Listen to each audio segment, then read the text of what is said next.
we go. And spawning in the bottom right hand corner of Winter Madness, we have the South Korean Zerg player. We have the blue Zerg representing himself. Currently seamless. It is Shin. And spawning in the top left hand corner, we have his opponent. We have the red Zerg player, the South Korean Zerg representing Team Falcons. It is Rogue. Let's go. Let us go. As we are going to be opening up, going to be settling in. Now, I do expect this to be a very short series.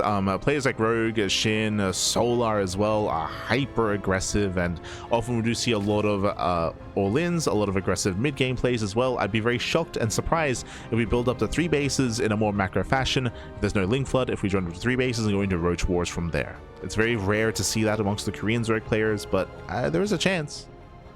But again, unlikely.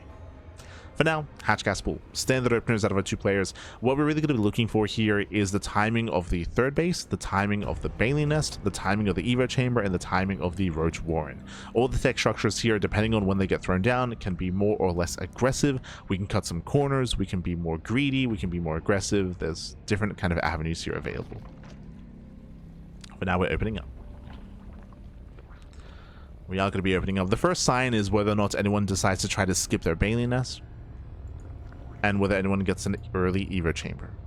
But from here, based on the openers, we should be expanding and claiming our 3rd base. So far. Meanwhile, Rogue, he's being a little bit cheeky here. He does hide his 2nd Overlord. Oh, so does Shin. This does make it more difficult to scout for early pool timings if you don't reveal your 2nd Overlord.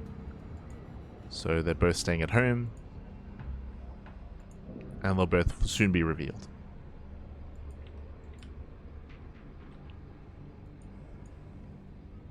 So we're going to attempt to mind game each other. Shin will confirm the positioning of the 2nd Overlord. Rogue won't quite catch the 2nd Overlord of Shin.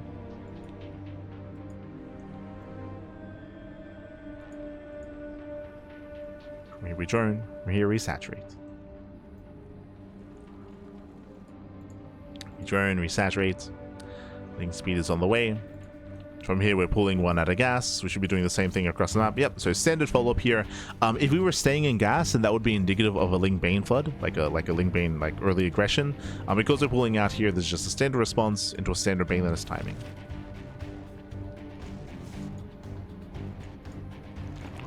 Yes, 3rd bases are being taken.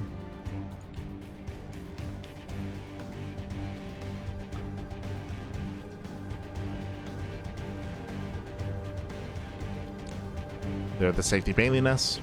No one skips. No one does skip.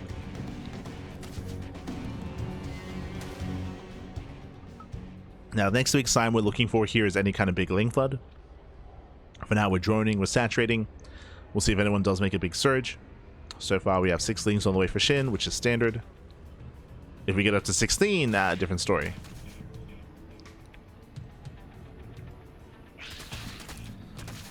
So now we're just poking. You can see Shin is droning, so is Rogue. Again, very passive early game. Very passive here, very defensive. Safety Baneling Nest out of Rogue. Sorry, safety Baneling out of Rogue, I meant to say. Should be seeing the same out of Shin. Shin going for the earlier Roach Warren. And so far, I did mention earlier that it's going to be a little bit rarer to see our players just drone up and go into the mid game and go into Roach Wars, but that's what we're getting. So far, at least, that's all we're seeing. Oh, Jesus. As Rogue keeps flirting with the army. Kills off a Ling. Getting some hits off on the 3rd base. And does he get the Baneling? He does not. Baneling does get away. Does survive. And Rogue backs off. And again, there's just no big commitment here. Both players have been droning, saturating, getting into their Roach Warrens. And then from here, we can get into the mid game. So again, just a very passive game so far here. This is as standard can get. And it's again, as I mentioned before, it's a little bit rare to see this amongst the Korean Zerg players, but that's what we're getting. There is one thing that I'm noticing though.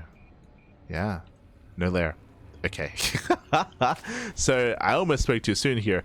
Rogue is teching. You can see here, Rogue is taking gases. Rogue is getting a lair. Rogue is working towards the mid game with Roach speed and with upgrades as well. Rogue is macroing. Shin is not. No lair. There's no lair in sight. You can see that Shin throws out an Eva Chamber. This is just for show. Yeah, there's a cancel. It was just for show, just to make it look like it was a standard game.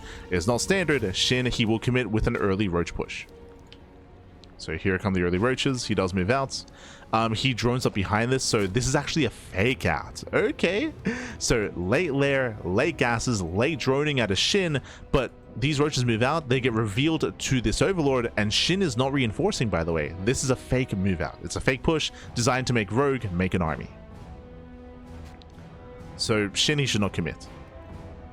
He pokes in. He does catch some Zerglings. And Shin, actually, he's going for the mineral line. Yeah, he's going to go for the mineral line. Rogue, he does pull away. Nice reactions out of Rogue, and Rogue defends. Rogue, he does defend. He bleeds out 3 drones. Behind this, Shin, he was able to out-drone his opponent, getting up to 55. And as we mentioned, this was a fake out. Like, he had no intention of committing into a proper fight. So Shin, he does back off. Behind this, Rogue is with the faster lair. Faster Spire. Mutas are on the way. Both players, okay, similar minds here, but we're getting there in different ways. Again, Rogue, faster lair, faster gas, faster Spire, and with that, faster mutas. Shin is one step behind in the muta wars. Now, because he's behind though, he can react with +1 carapace if he can scout, right? If he can confirm what's going on. Meanwhile, Overseer gets into the main base. Rogue, he will confirm the late Spire. He knows. Yeah, Rogue, he sees, he scouts. Rogue can now react with +1 fire attack instead and go into mass muta. Your forces are under attack. Shin, he attempts to scout, does not get in there. Yeah, doesn't get into the bases. Shin is zoned away. Muta production has begun for Rogue, and Rogue has a choice to make. Does he go into +1 or not? Only 8 mutas. Okay. So, Rogue, he's only making a harassing amount of mutas. Oh, no. +1 fire carapace. Interesting. So carapace is usually researched if you believe that you're down in the muta count. If you're up in mutas, you can get away with +1 attack instead. So interesting choice. Going for carapace. Mutas are revealed. Shin's roaches are getting caught. Free damage for Rogue. Yeah, just free damage here. Catching out more roaches. Shin, he needs to trade. And can he get the expansion? Oh, the base. The base is getting low. 2 more volleys. Una más. He gets it. Very clutch there. The 4th base is cancelled, but it did cost Shin a lot of roaches. Yeah, a lot of roaches just went down. Shin is going to +1 fire carapace as well, which makes sense for Shin because he's behind. So we're going to have equal upgrades. Shin is forced back. Shin's 4th base does have better production here. As in it's now finishing. But I'll have Rogue slipping into the bases. No. Yeah, slips into the mineral line. These roaches are just buying time. They're buying time for the actual army here to kill. They're going for the hatchery. Mutas, they do hit the natural. Shin is being pulled apart. Rogue gets in. The drones are going down. No spore. 13 drones. 13 drone kills. Ay. This hatchery will be saved, but this is becoming critical damage.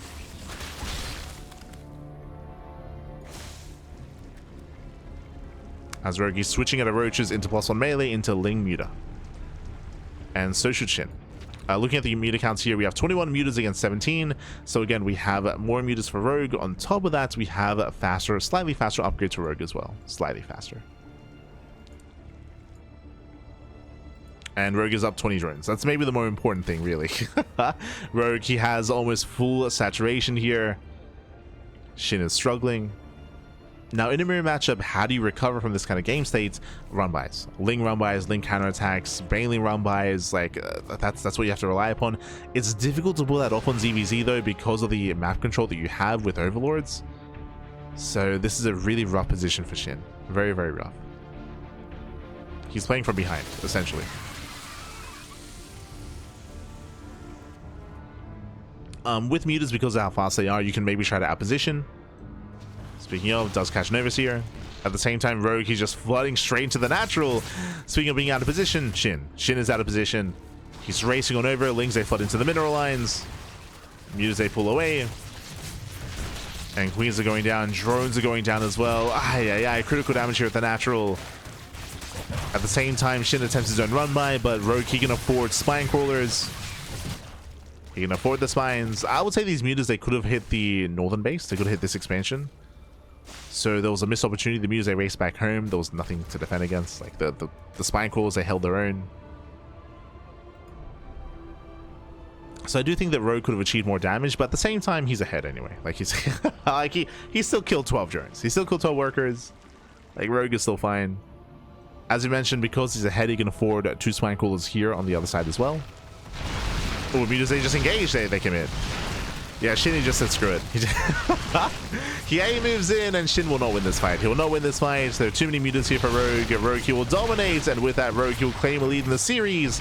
Lings, they do hit the right-hand side. GG gets called, and Rogue takes game number 1. GG. Whew. GG, well played. A brutal game here for Shin, winding it back. There were some cheeky moments, some cheeky moves, but what was most important here? Both players got into their 3 base economies, and Rogue did have the faster lair, did have faster gases, did have the faster spire, had faster and more mutas as a result. All because of the early to mid game, all because of the better economy there from Rogue. If you remember, what did Shin do? Shin, he went for an early roach push, and he was hoping he could force an overreaction out of Rogue. But Rogue, he was already greedy, right? Rogue, he already, and Shin didn't know this if you recall, but Rogue, he had already taken his gases, he had already gotten a faster lair, and he got away with it as well, and he didn't really lose much to the Baneling run by at the 3rd base. So Rogue took a lead early, and then he maintained that lead throughout the entirety of the game. Shin basically fell behind from that moment. He fell behind from the moment he went for the early roach push, and he stayed behind. And that's the hard thing about mirror matchups in general, is that very often if you watch PvPs or TVTs, PvP and ZVZ mostly, it's different for TVT because TVT, there are more ways to come back with a lower supply, just because of how tanks work. Like in TVT, you can be down like 20-30 supply, but if you're the first player to siege up, you can win a fight. Like that. So TVT is a little bit different. But for the other matchups for PvP and ZVZ, if you fall behind, it is very difficult to make up for that. Not impossible, but it is difficult. As again, you have to rely on Ling run-bys or Baneling run-bys, counterattacks. But the reason why it's more difficult in ZVZ is because of overlords, right? Because there are overlords everywhere, you technically should never get across the map unscouted when it comes to run-bys and counterattacks like that. So it is more difficult to make up for that. Oh, let's go! As we're 12 pulling. Spawning in the bottom right-hand corner of Ruby Rock, we have the South Korean Zerg player. We have the blue Zerg getting 12 pulled. It is a Shin. And spawning in the top left-hand corner, we have his opponents. We have the red Zerg player. The red Zerg player himself. We have the South Korean Zerg going for the 12 pull. It is Rogue. Carapace is better for me to pursue me because of bounces. That is not true. As I tried to explain during the broadcast, +1 Carapace is better when you have less mutas. +1 flyer attack is better when you have more mutas. So the upgrade does depend on who was ahead in the muta count and the muta lead. Rogue did play it safe by going into Carapace, but he had the opportunity to go into +1 fire attack instead. Here we go. Here we go. As here comes the 12 pool. Lings are moving out. Bearing in mind that Rogue, he... Hello. Wait, what? Oh, he's going for the ninja base. Ah.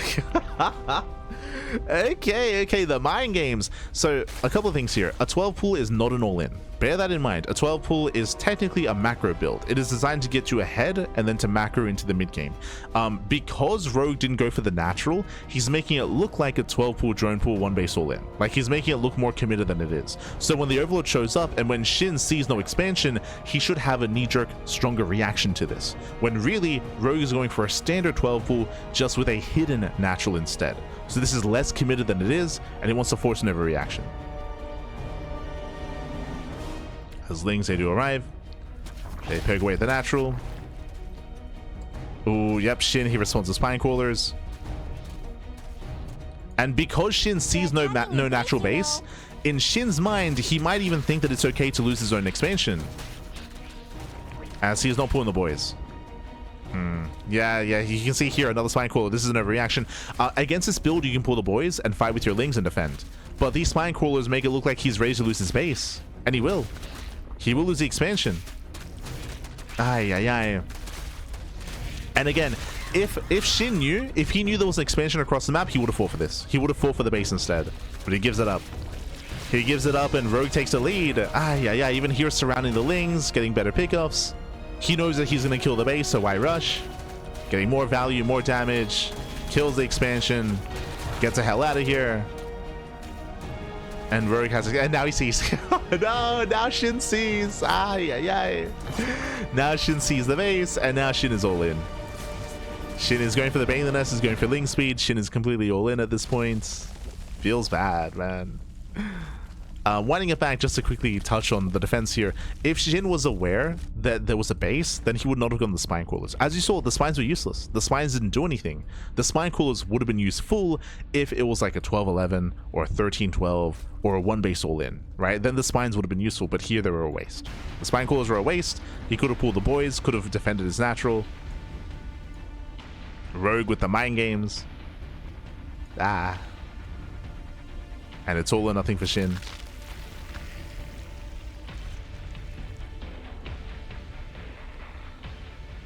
Rogue and Shin agree with both +1 carapace. If you recall, I mentioned that Rogue played it safe by going into carapace, just because he wasn't. I mean, again, you can never really be sure that you do have that advantage over your opponent when it comes to the mute accounts. If you listen to the explanation as to the upgrades.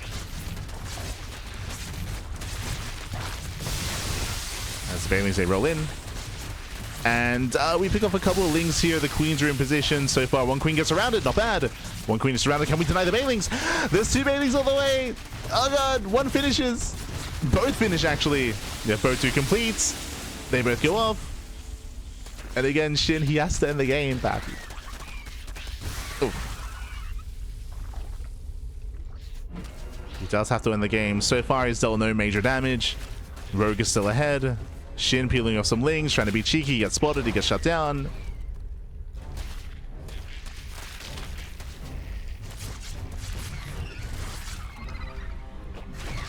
And Rogue he holds. Rogue the he defends. Rogue is ahead. 29 drones to 23. Again, just a massive mind game here from Rogue. Ay.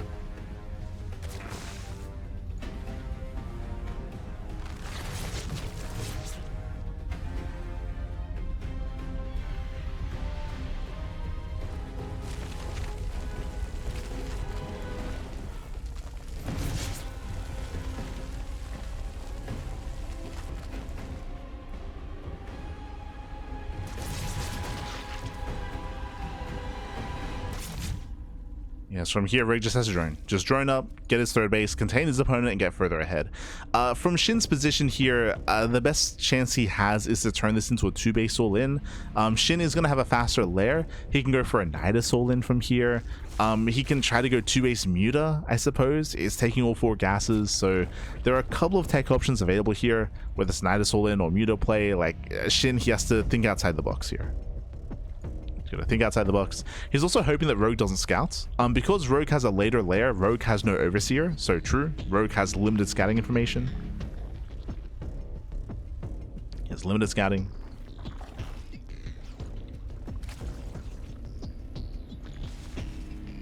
Oh, he's just going for an all-in. That makes sense. So basically, Rogue takes a lead, Rogue is ahead, and Rogue, to make use of that lead, he's just going for an all-in. So it's going to be a Ling Roach all-in. That is why there's no lair. It's similar to game 1 between Rogue and Shin, where Shin didn't get the lair either for his early Roach push. So Shin is going 2-base Muta, and Rogue, he's all in. He's moving out across the map. His goal here is to kill before any Mutas come into play. We have 5 small spine cores potentially in production here. 3 spine cores are done. We have 4 more behind this. Oh my god.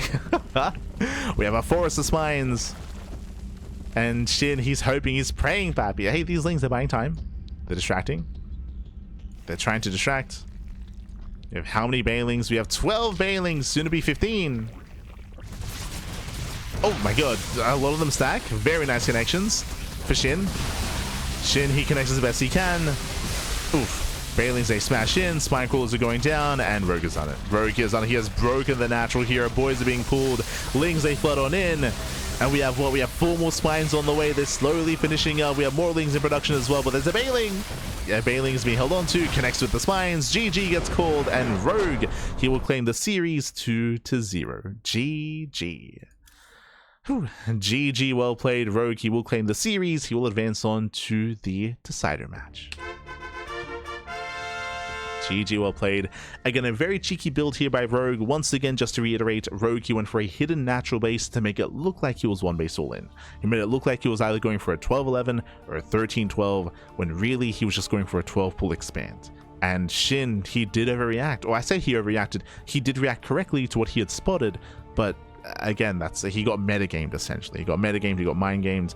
Instead, we saw that Shin, he intentionally gave up on the natural. He intentionally threw down 2 spine crawlers because it was ready for an all-in that never came. That never did come. GG, well played. With that, we have Rogue advancing on to the next round to face off against Cyan to find out the final player to make it through. Let's go. Un momento, papi, un momento. So we're just catching up here. But here we go. As I mentioned, so Clem, took down Cyan earlier in the winners match. Rogue took down Shin in the elimination match. And now we have the final series of the broadcast. It's going to be Rogue versus Cyan in a ZVP. Let's go.